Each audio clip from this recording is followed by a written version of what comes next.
Tafakari kidogo kwa hiki ninachokuambia.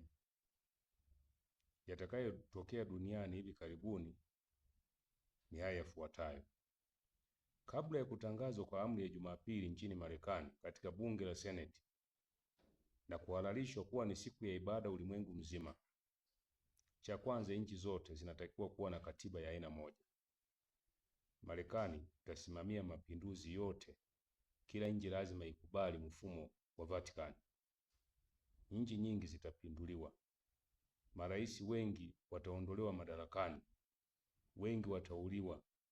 Katiba zitatengenezwa kwa upya kila taifa. Na hivyo kila nchi lazima ikubali kuipitisha Jumapili katika taifa lake.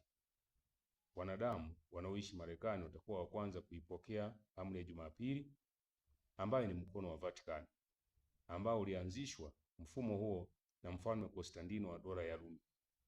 Wamarekani wanaoitunza Sabato watakuwa na wakati mgumu sana. Dunia haitakuwa na mfumo wa kupokea pesa mkononi. Kutakuwa na matumizi ya kadi.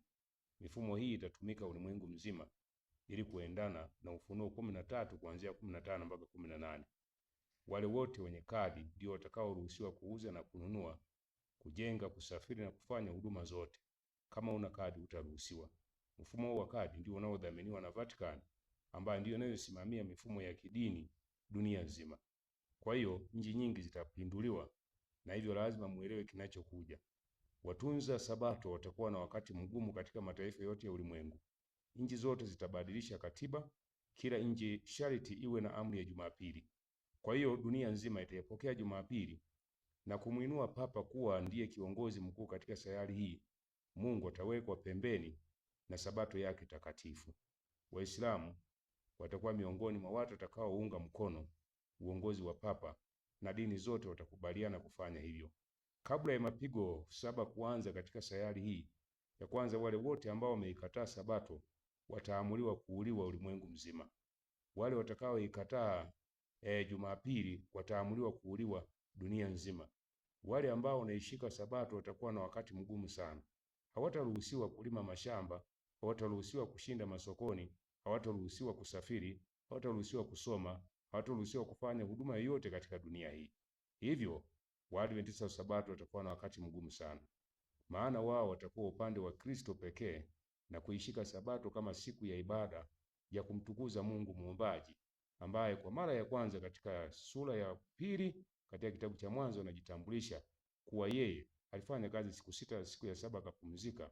Na ndiyo siku ambayo Yesu alikuwa kaburini baada ya kufa siku ya Ijumaa, na siku ya kwanza ya juma, Jumapili, siku aliyofufuka, haipo katika utaratibu wa ibada katika sayari hii. Kwa hiyo dunia itakuwa na ibada mbili: ibada ya watunza Sabato ulimwengu mzima na ibada ya watunza Jumapili. Kwa hiyo Wasabato, mara tu baada ya amri ya kuwaondoa katika sayari hii, amri itakayotolewa na Amerika, kitakachotokea ni nini? Kitakachotokea ni kwamba Wasabato, Mungu atawaondoa katika miji na kuwaficha mahali ambapo yeye amepanda. Hivyo mapigo 7 yataanza kwa ulimwengu. Baada ya kuanza mapigo 7, wengi ambao wameikataa Sabato, wengi wanaowatafuta Waadventista wa Sabato mahali popote wauwe, watakabiliwa na mapigo 7 yaliyowapata wa Misri. Na hivyo pigo la mwisho kabisa, pigo la mvua kubwa ya mawe, mvua ya kutisha, hilo ndilo litakuwa pigo la kushangaza, na ndipo Yesu atakaposhuka kuwachukua watu wake. Ni kipindi kilicho kigumu na kibaya kutisha.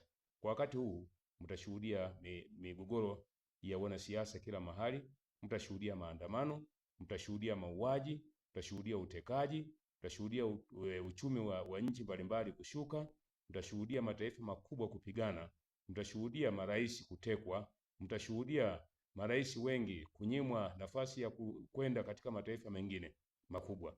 Na hivyo Papa anakwenda kupita kama kiongozi wa dini na serikali ulimwenguni. Mifumo ya kuunganisha dini na serikali ilianza muda mrefu sana.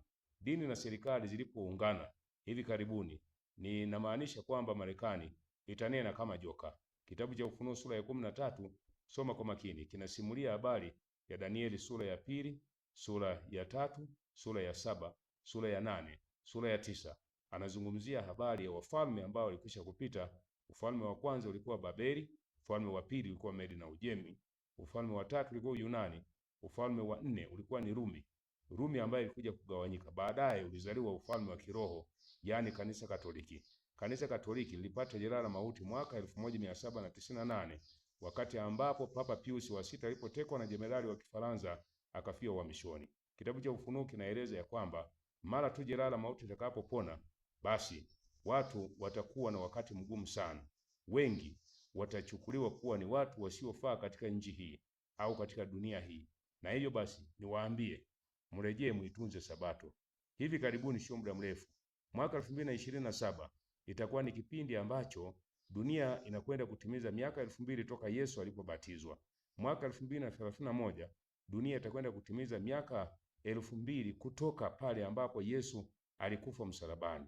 Na hivyo niwaombe miaka 490 ambayo inasimuliwa ya uhamisho wana wa Israeli wakati wakiwa wako uhamishoni. Miaka 490 ilianza toka mwaka 457 mpaka mwaka 34, na miaka 2300 iliyoanzia mwaka 457 ilikamilika mwaka 1844. Wapendwa wasikilizaji, niwaombe chukueni hatua kwa sasa. Matukio yanayokuja ni magumu. Mtashuhudia mambo makubwa hivi karibuni. Papa anakwenda kuitangaza Jumapili katika dunia hii. Angalieni vita na migogoro inayoendelea katika sayari hii. Angalieni mapigano ya Kongo, mapigano yanaendelea, watu wanauawa. Angalia kilichotokea Irani. Angalia mataifa mengine ya Syria. Angalia Israeli na Palestina na mataifa mengine yote duniani. Vitu vinavyotokea ni vibaya kuwahi kutokea. Yeye anayesubiri marejeo ya Mwokozi mara ya pili ajiandae kwa kile ambacho kinaujilia ulimwengu, kwa maana tunaingia katika mfumo ambao hujawahi kutokea na wengi wataangamia. Bwana Yesu anakuja, jiandae, ujipange.